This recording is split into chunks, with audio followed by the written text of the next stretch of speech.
आज मैं आपको एक ऐसी कहानी सुनाने जा रहा हूँ जो केवल इतिहास ही नहीं बल्कि वो हमारी आजादी का जड़ है और हमारे देश की आत्मा है।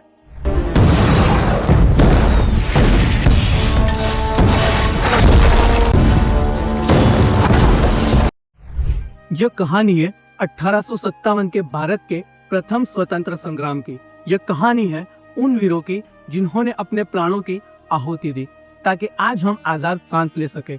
यह कहानी शुरू होती है भारत की गुलामी से और खत्म होती है स्वतंत्रता की पहली चिंगारी पर।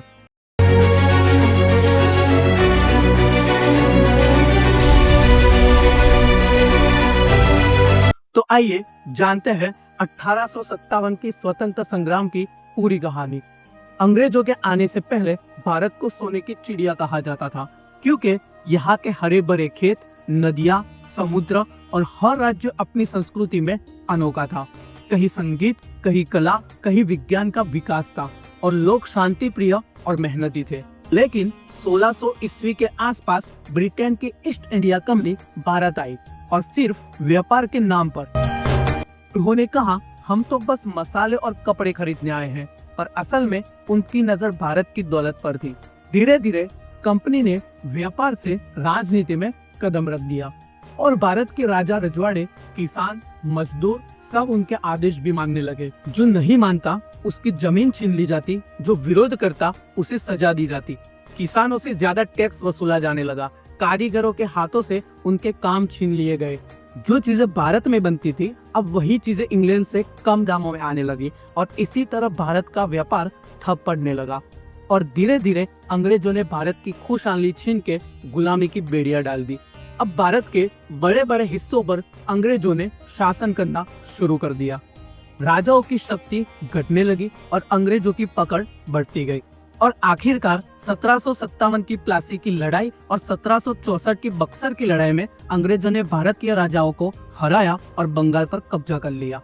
और यहाँ से अंग्रेजों ने भारत की अर्थव्यवस्था, संस्कृति और गौरव को तोड़ने के लिए अपनी पूरी ताकत लगा दी। और इसी घड़ी में डेलहाउसी की साम्राज्यवादी नीति ने 1857 की महाक्रांति को हवा दे दी। लॉर्ड डेलहाउसी की हड़प नीति यानी डॉक्ट्रिन ऑफ लैप्स इसमें प्रमुख थी। ये नीति कुछ ऐसी थी कि अगर किसी राजा का बेटा नहीं है तो उसकी रियासत अंग्रेजों की हो जाएगी। और इसी नीति से सतारा 1848, जेतपुर और संबलपुर 1849, उदयपुर 1852, झांसी 1853, नागपुर 1854 और अवध को भी 1856 में अंग्रेजों ने अपने साथ मिला लिया। अवध के तालुकेदार हो या झांसी की रानी, ब्रिटिश शोषण ने सबके हाथ बांध दिए थे। अंग्रेज यहाँ तक नहीं रुके बल्कि धार्मिक मामलों में भी दखल देना शुरू कर दिया।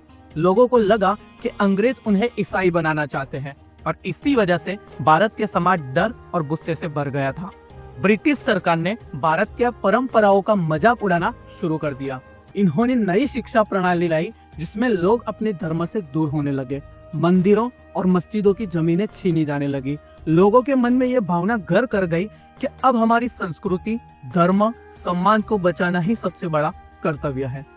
और फिर 1857 में जब नई एनफील्ड राइफल आती है तो इसमें इस्तेमाल होने वाली कारतूसों पर गाय और सुअर की चर्बी लगी है, ऐसी लोगों में बात फैल गई। और हिंदू सैनिकों के लिए गाय पवित्र थी तो मुसलमानों के लिए सुअर अपवित्र था। अब लोगों के मन में एक ही बात थी कि ये केवल चर्बी नहीं है बल्कि हमारी आस्था का भी अपमान है।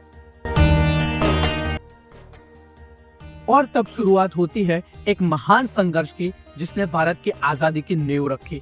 1857 का प्रथम स्वतंत्रता संग्राम। यह वही संग्राम था जिसने अंग्रेजों के 200 साल के शासन को हिला कर रख दिया था।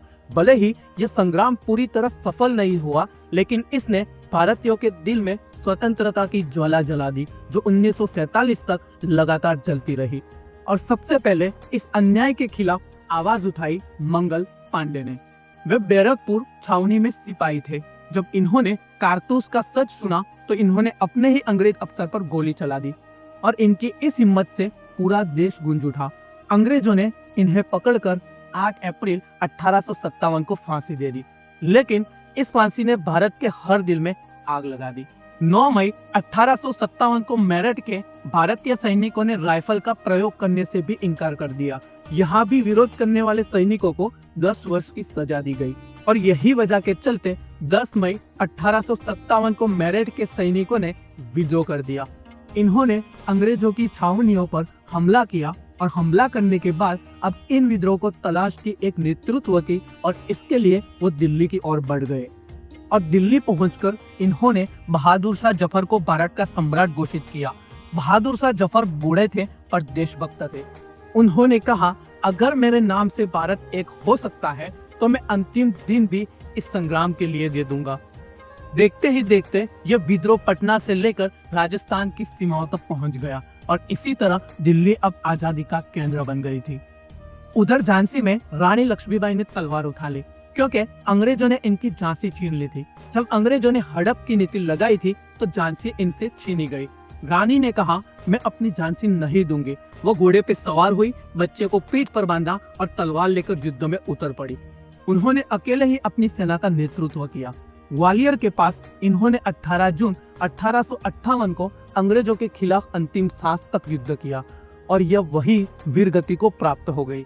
लेकिन आज भी उनका नाम हर भारतीय के दिल में जीवित है और इसीलिए अंग्रेज जनरल ह्यू रोज ने अपने आत्मकथा में लिखा था, मैं झांसी की रानी लक्ष्मीबाई को इतिहास का सर्वश्रेष्ठ योद्धा मानता हूँ। अगर विद्रोही में कोई मर्दानी थी तो वो झांसी वाली रानी थी। कानपुर की बात की जाए तो नाना साहेब पेशवा ने अंग्रेजों के खिलाफ विद्रोह किया। उनके साथ थे तात्या टोपे और अजीमुल्ला खान। तात्या टोपे ने अंग्रेजों के खिलाफ गुरिल्ला युद्ध शुरू किया। जंगलों में महीनों तक अंग्रेजों को उलझाए रखा और इनकी रणनीति ने अंग्रेजों को हिला दिया था। उधर लखनऊ जो अवध की राजधानी थी, अब अवध में बेगम हजरत महल ने मोर्चा संभाला। उनके पति नवाब वाजिद अली शाह को अंग्रेजों ने हटा दिया था। उन्होंने अपने बेटे बिरजिस कादर को गद्दी पे बिठाया और खुद सेना की कमान संभाली। एक महिला होकर इन्होंने जो साहस दिखाया वह अविश्वसनीय था और लखनऊ में इन्होंने अंग्रेजों को कई बार पीछे हटने पर मजबूर किया। बिहार के स्वतंत्र संग्राम की बागडोर ली वीर कुंवर सिंह ने, जो उस समय 80 साल के थे, लेकिन देशभक्ति की आग इतनी प्रबल थी कि इन्होंने तलवार उठा ली। जब इनका हाथ घायल हुआ तो इन्होंने इसी हाथ को काटकर गंगा में बहा दिया और इसीलिए उनका साहस और त्याग भारत के इतिहास में अमर हो गया। और आखिरकार 1858 तक अंग्रेजों ने अपनी पूरी ताकत लगा दी। उनके पास सेना थी, आधुनिक हथियार थे। भारतीयों के पास न तो एकता थी, न संसाधन, न कोई मजबूत नेता था जो पूरे भारत को जोड़ सके। कई जगहों पर देशी राजा अंग्रेजों की मदद भी करने लगे और आखिरकार 1858 तक विद्रोह दबा दिया गया। दिल्ली पर फिर अंग्रेजों का कब्जा हो गया और बहादुर शाह जफर को गिरफ्तार कर रंगून भेज दिया गया, जहां उन्होंने गुमनामी में अपनी आखिरी सांस ली। भले ही यह संग्राम असफल रहा, लेकिन इसने भारतीयों के दिल में एक बात बिठा दी कि अगर हम एकजुट हो सके तो अंग्रेजों को हिला सकते हैं। और इसी के चलते अंग्रेजों की ईस्ट इंडिया कंपनी को भंग कर दिया। अब भारत की सत्ता सीधी ब्रिटिश सरकार के हाथ में आ गई। क्वीन विक्टोरिया ने एक घोषणा की कि अब भारतीयों के धर्म में दखल नहीं दिया जाएगा और इनके अधिकारों का सम्मान किया जाएगा। पर असल में यह सिर्फ दिखावा था। भारत फिर भी गुलाम रहा, पर अब लोगों के मन में आजादी की चिंगारी जल चुकी थी, जिसमें 1857 का संग्राम भारत की पहली आजादी की लड़ाई थी और यह वह बीज था जिसने आगे चलकर महात्मा गांधी, भगत सिंह, नेताजी सुभाष चंद्र बोस जैसे सेनानी निकले। और आजादी की इस लड़ाई में बहादुर शाह जफर, रानी लक्ष्मीबाई, बेगम हजरत महल, मंगल पांडे, नाना साहेब, अजीमुल्ला खान और कुंवर सिंह, इन सबका बलिदान आने वाली पीढ़ियों को प्रेरित करता रहा। इन्होंने सिखाया कि आजादी कोई तोहफा नहीं, यह तो बलिदान और साहस से हासिल होती है। तो दोस्तों, आज हम जो खुली हवा में सांस ले पा रहे हैं, यह उन्हीं वीरों की वजह से है जिन्होंने 1857 में अपने प्राणों की आहुति दी।